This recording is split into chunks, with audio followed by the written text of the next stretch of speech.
मुंबई के एक हॉस्पिटल में एक 14 वर्ष की लड़की एडमिट है। उस लड़की का जो इलाज कर रही हैं वो सिर्फ और सिर्फ महिला डॉक्टर्स हैं। उस लड़की से अगर किसी को कोई पूछताछ करनी है तो उस लड़की के पास सिर्फ और सिर्फ महिला पुलिसकर्मी ही जा सकती हैं। अगर उस लड़की के कमरे में सफाई होनी है तो उस सफाई करने के लिए भी सिर्फ और सिर्फ महिला सफाई कर्मचारी को ही जाने की अनुमति है।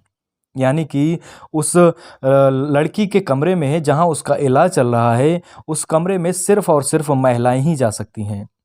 उस कमरे में किसी भी पुरुष को जाने की अनुमति नहीं है। दरअसल उस लड़की के साथ जो घटना घटी है उस घटना के बाद वो लड़की पुरुष बिरादरी से यानी कि पुरुष के नाम से इतना भयभीत और इतनी डर चुकी है कि कोई भी पुरुष जब उसके सामने आता है या किसी भी पुरुष का नाम उस लड़की के सामने लिया जाता है तो उसकी तबीयत खराब होने लगती है, उसकी सांसें तेज हो जाती हैं और ऐसा लगता है कि इस लड़की की बस कुछ ही समय में मौत हो जाएगी।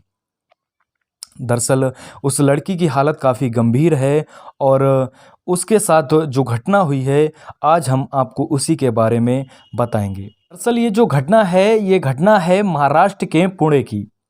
पुणे में एक थाना होता है जिसका नाम है बनवाड़ी। बनवाड़ी थाना क्षेत्र की एक लड़की रहने वाली है जिसकी उम्र करीब 14 वर्ष है।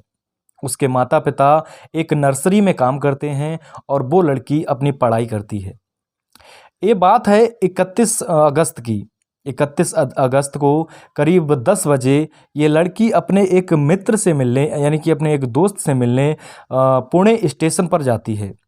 जब वो वहाँ पहुँचती है तो उसका जो दोस्त होता है वो वहाँ पर नहीं आया होता है। वो काफ़ी देर तक उस अपने दोस्त का इंतज़ार करती है और घंटों बीत जाते हैं, लेकिन वो जो उसका दोस्त है जिससे वो मिलने गई है वो उस स्टेशन पर उससे मिलने नहीं आता है। काफ़ी देर इंतज़ार करने के बाद वो लड़की काफ़ी परेशान हो जाती है और इधर उधर काफ़ी भटकती भी रहती है और उस अपने दोस्त को तलाश करती रहती है। बाद में थक हार कर एक जगह पर बैठ जाती है। तो वहाँ से एक ऑटो ड्राइवर निकलता है जिसकी उम्र करीब 30 वर्ष की होगी। वो ड्राइवर उस लड़की से पूछता है कि तुम क्यों परेशान हो और क्या परेशानी है तुम्हें, तुम क्यों रो रही हो, क्या मैं तुम्हारी कोई मदद कर सकता हूँ। वो लड़की जो बेचारी 14 वर्ष की होती है, एक नासमझ उम्र होती है, वो सोचती है कि शायद ये मेरी कोई मदद कर दे और वो उस मदद के लालच में दरअसल वो लड़की भूखी प्यासी भी होती है।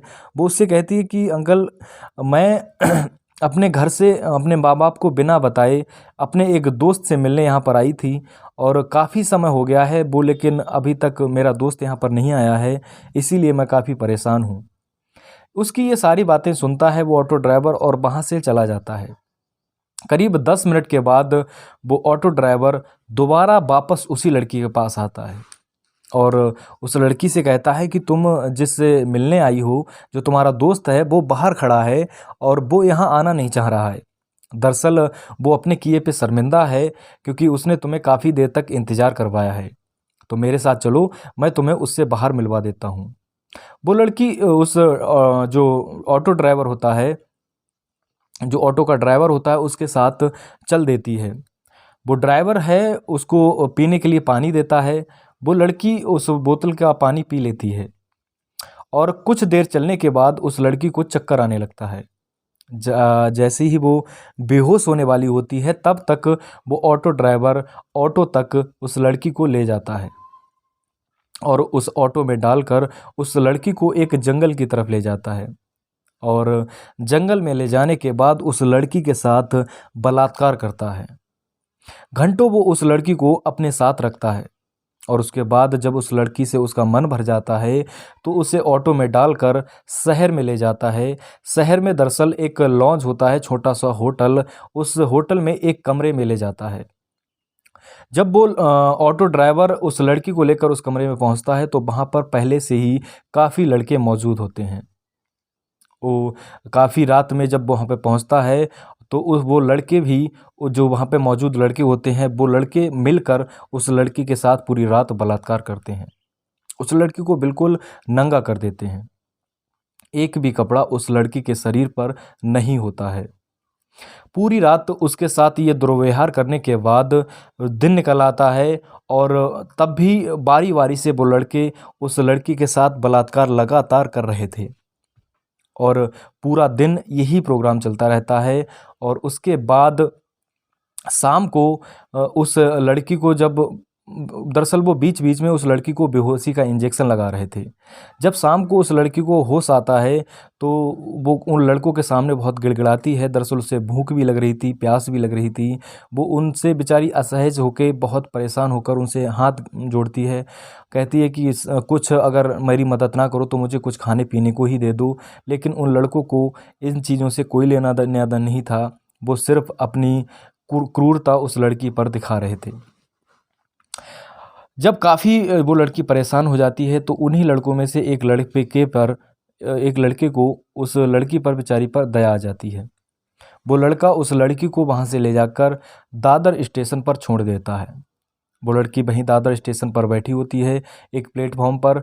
तो वहाँ पर दो सफाई कर्मचारी आते हैं और उस लड़की की हालत देखकर वो वहाँ से उसे उठा ले जाते हैं और वो दोनों सफाई कर्मचारी भी उस लड़की के साथ बलात्कार करते हैं। और वो भी जब उस लड़की से उनका मन भर जाता है तो उस लड़की को एक ऐसी ट्रेन पे बैठाते हैं जिस ट्रेन की दिशा उत्तर साइड में होती है। उस ट्रेन में वो उसे बिठा देते हैं और घंटों ट्रेन चलने के बाद वो लड़की चंडीगढ़ पहुंचती है। दरअसल कई घंटे तक वो लड़की ट्रेन में बैठती है और किसी भी व्यक्ति की नज़र उस लड़की पर नहीं जाती। वो बेचारी ट्रेन में बैठी रहती है। कोई भी व्यक्ति, हज़ारों लोग उसके पास से निकलते हैं, कोई भी उस पर ध्यान नहीं देता। और काफ़ी समय उस ट्रेन को चलने के बाद जब वो चंडीगढ़ पहुंचती है तो जीआरपी का एक जवान उस लड़की को देख लेता है। उस लड़की को देखते ही वो समझ जाता है कि इस लड़की को कोई ना कोई दिक्कत है, कोई ना कोई परेशानी है। वो उस लड़की के पास जाता है और उस लड़की से पूछता है कि बेटा तुम्हें क्या दिक्कत है, तुम इस तरह से क्यों बैठी हो। वो लड़की किसी भी पुरुष से इतनी डरी हुई थी, किसी भी पुरुष पर उसका बिल्कुल विश्वास नहीं था। वो उस जीआरपी के जवान को कुछ नहीं बताती है बल्कि उससे डर कर दूर भागने लगती है। वो जो जीआरपी का जवान होता है वो समझ जाता है कि ये लड़की के साथ ज़रूर कोई ना कोई बड़ी घटना हुई है, ये बेचारी बहुत डरी हुई है। वो तुरंत एक महिला पुलिसकर्मी को अपने पास बुलाता है और कहता है कि इस लड़की से पूछिए कि इसको क्या परेशानी है। वो महिला पुलिसकर्मी जो पुलिसकर्मी होती है वो उस लड़की के पास बैठती है और उससे पूछती है, लेकिन वो लड़की इतनी डरी हुई होती है कि उस महिला पुलिसकर्मी को भी कुछ नहीं बताती है। तो घंटों उस लड़की को वो महिला पुलिसकर्मी अपने पास बिठाती है, अपनी गोद में उसे बिठा लेती है, उसका सिर अपनी गोद में रख लेती है और उससे माँ की तरह घंटों दुलार करती है। तब जाकर उस लड़की को उस महिला पुलिसकर्मी पर भरोसा होता है और उसके बाद धीरे धीरे वो घर से निकलने से लेकर और चंडीगढ़ स्टेशन पहुंचने तक की कहानी उस महिला पुलिसकर्मी को सुनाती है। जब वो लड़की अपनी कहानी उस महिला पुलिसकर्मी को सुना रही थी तो उस महिला पुलिसकर्मी की आंखों से आंसू नहीं रुक रहे थे और वहाँ पर खड़ा जो पुलिस वाला था वो बेचारा भी रोने लगता है। दरअसल उस लड़की के साथ जो घटना हुई है उसे सुनकर कोई भी व्यक्ति रोने लगेगा। हम हों या आप हों या कोई भी व्यक्ति हो, हर किसी के घर में माँ बहन होती हैं और इस घटना का क्या दर्द होता है वो हर कोई भली भांति महसूस कर सकता है। हाँ, हमारे समाज में कुछ जानवर हैं जो इनसे परे हैं, ऊपर हैं, उन्हें इन चीज़ों की कोई भी फीलिंग नहीं है। तो जब सारी कहानी उस महिला पुलिसकर्मी को वो लड़की बता देती है तो उस लड़की को एक हेलीकॉप्टर के द्वारा मुंबई लाया जाता है और मुंबई में एक हॉस्पिटल में उसे एडमिट कराया जाता है, क्योंकि जब तक वो मुंबई पहुंचती है तब तक उसकी हालत बहुत ज़्यादा ख़राब हो चुकी होती है। 48 घंटे बीत जाते हैं इस सभी घटना में। उस लड़की की हालत काफ़ी ख़राब हो जाती है और वो बहुत डरी जाती है और दिमाग से भी काफ़ी अपसेट हो जाती है। तो उसे वहाँ पर भर्ती करा दिया जाता है और धीरे धीरे उससे बड़ी प्यार से महिला पुलिसकर्मी ही सिर्फ, जैसे कि मैंने पहले बताया था, महिला पुलिसकर्मी ही सिर्फ उससे पूछताछ कर रहे थे और धीरे धीरे उन सभी जो इस घटना में शामिल थे उन सभी को धीरे धीरे पुलिस गिरफ्तार करने लगी थी।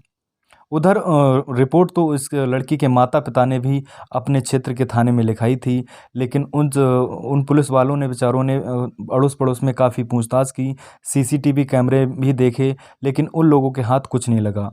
जब वो मुंबई पहुंच गई और पुलिसकर्मियों ने उसके घर पर फ़ोन किया, तब जाकर उन लोगों को भी इस घटना के बारे में पूरी जानकारी मिली। यानी कि लड़की के माता पिता को और जो लड़की के क्षेत्र में थाने की पुलिस थी, उसको इस सब घटना के बारे में जानकारी मिली।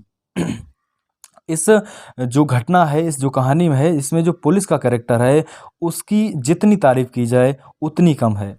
उस जीआरपी के जवान की और उस महिला कर्मचारी की, इन सब ने बड़ी ही ज़िम्मेदारी से और बड़ी ही दिलचस्पी से इस पुलिस ने, जितने भी मतलब पुलिसकर्मी थे, बड़ी ही दिलचस्पी से सबने काम किया और जल्दी ही उन सभी अपराधियों को, जितने भी इसमें इन्वॉल्व थे, करीब-करीब 16 लोगों को पुलिस ने गिरफ्तार कर लिया और गिरफ्तार करके उन्हें जेल भेज दिया और हाई कोर्ट से और सुप्रीम कोर्ट से मांग की कि जल्दी से जल्दी इन्हें कड़ी सज़ा दी जाए।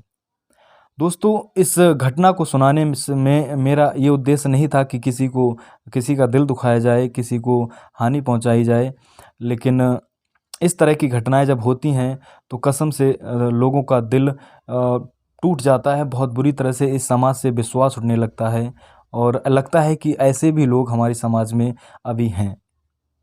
बाकी के लिए जय हिंद, जय भारत।